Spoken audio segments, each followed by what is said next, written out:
اهلا بيكم في فيديو جديد على قناة توب فايف.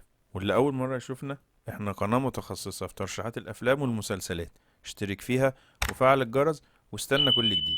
لسه مكملين معاكم في الافلام الجديدة اللي لسه نازلة وتستحق فعلا المشاهدة. ودي السلسلة بدأناها من فترة كبيرة وكان عليها تفاعل كويس جدا، وده اللي خلانا لسه مكملين فيها عشان نوصل النهاردة تقريبا الجزء ال15 منها. والنهاردة بقى بنرشح افضل 5 افلام جديدة تستحق المشاهدة، بدل ما تضيع وقتك على الاختيار ويطلع مش قد كده. احنا بقى بنقدم لك قائمة متنوعة من الافلام الاسبوع ده، ما بين الدراما والرعب والغموض والجريمة. حلقة حلوة قوي قوي، اوعى تفوتها. ويلا بينا نبدأ حلقة النهاردة. في المركز الخامس في حلقتنا النهاردة بنرشح فيلم من نوعية السلاشر هورور، وهو فيلم تريفاير 3. وده الجزء الثالث في سلسلة الأفلام دي، اللي بالرغم من إنها بتكون بميزانية قليلة إلا إنها بتنجح جدا في شباك التذاكر، وده دليل إن ليها عشاق في كل العالم. وبتبدأ أحداث الجزء الثالث بعد النهاية الرهيبة اللي حصلت في الجزء الثاني، لما بترجع راس أرت تاني لجسمه عن طريق مين بقى؟ عن طريق فيكتوريا، عشان يعيشوا هما الاتنين مع بعض في مكان مهجور كده، عشان يعدي هناك 5 سنين. وبنكتشف دلوقتي ان فيكتوريا بقت هي دراعه اليمين وشريكته في كل جرايمه.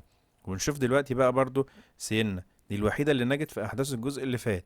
بترجع بعد لما قضت في المستشفى فترة كبيرة، مستشفى النفسية، عشان تعمل تأهيل نفسي كانت بتتعالج منه عشان الأحداث اللي هي عاشتها. بترجع دلوقتي عشان تعيش مع عمتها جيسيكا وجوزها وبنتهم جابي. المرة دي بقى أرت قرر إن خروجه المرة دي هيكون مختلف خالص، لما قرر في يوم عيد الميلاد إنه يطلع في رحلة جديدة في مقاطعة مايلز، عشان يشتغل بقى بشكل مختلف المرة دي. بس هو المرة دي حابب قوي موضوع سانتا. يا ترى بقى هيعمل ايه في رحلته الجديدة دي؟ وسينا هيسيبها في حالها هو وعيلتها ولا لأ؟ كل ده هتعرف في أحداث الفيلم الدموي جدا ده. في المركز الرابع بنرشح أحدث أفلام الإثارة والتشويق، وهو فيلم كونكليف. الفيلم المقتبس عن رواية اسمها المجمع البابوي، ودي اللي كانت أكثر الروايات مبيعا في العالم.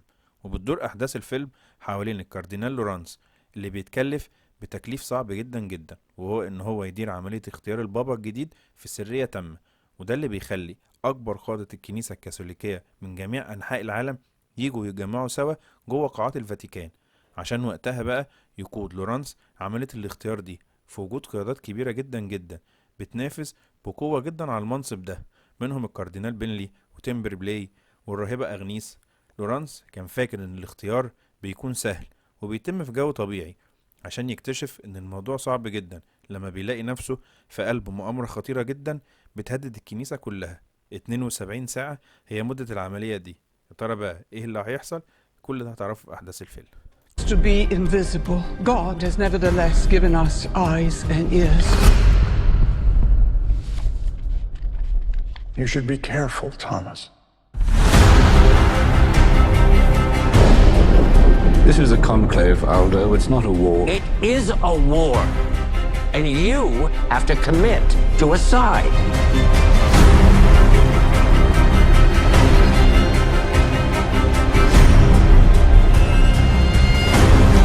There is one sin which I have come to fear above all others. Certainty. If there was only certainty and no doubt, there would be no mystery.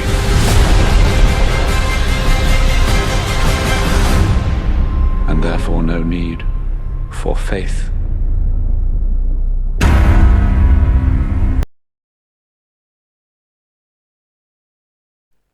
في المركز الثالث بنرشح واحد من أحدث أفلام الخيال العلمي، وهو فيلم ألين رومولوس.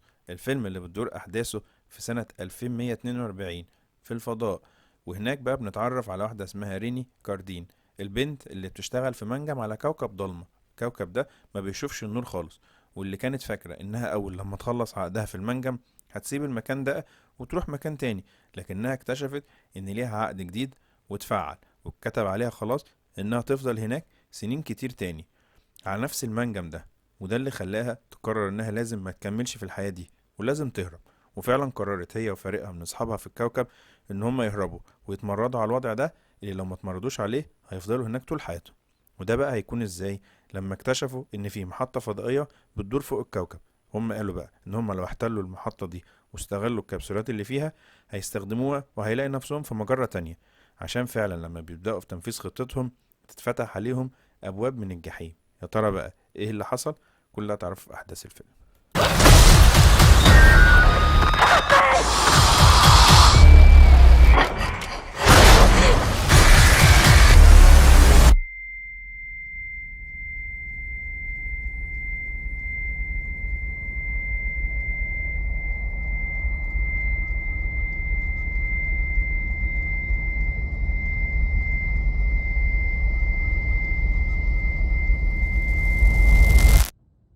Are you sure you want to do this?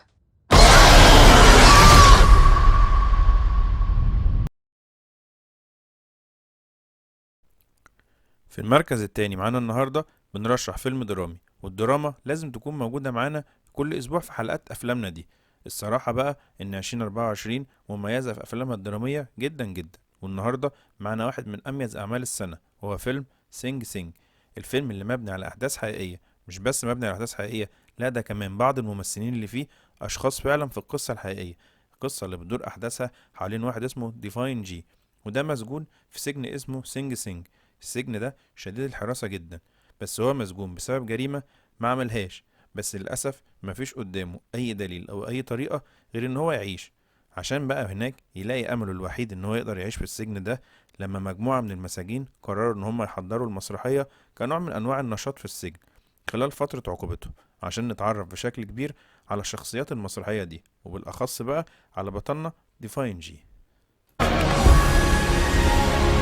Go to your most perfect spot.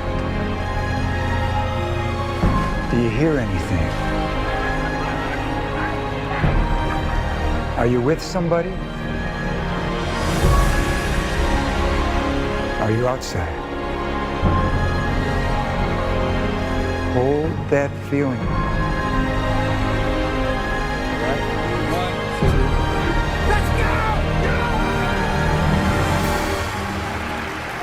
You gotta admit.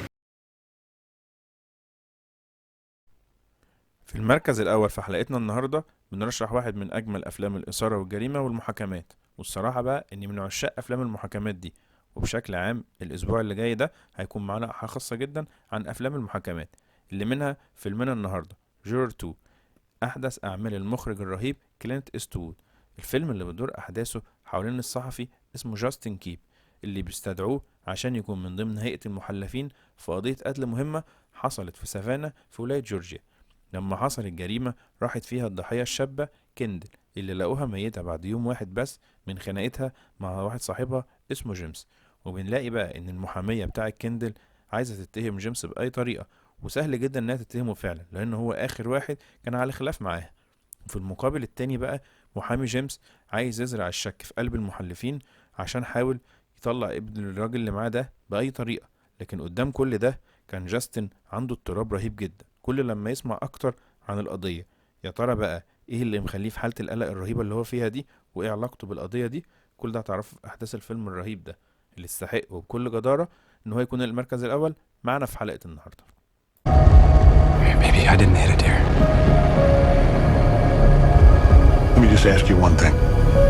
Did you guys ever look at any other suspect?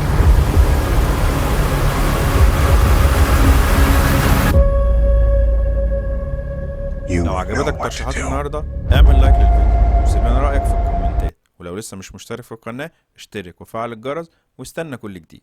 خلص الكلام، سلام.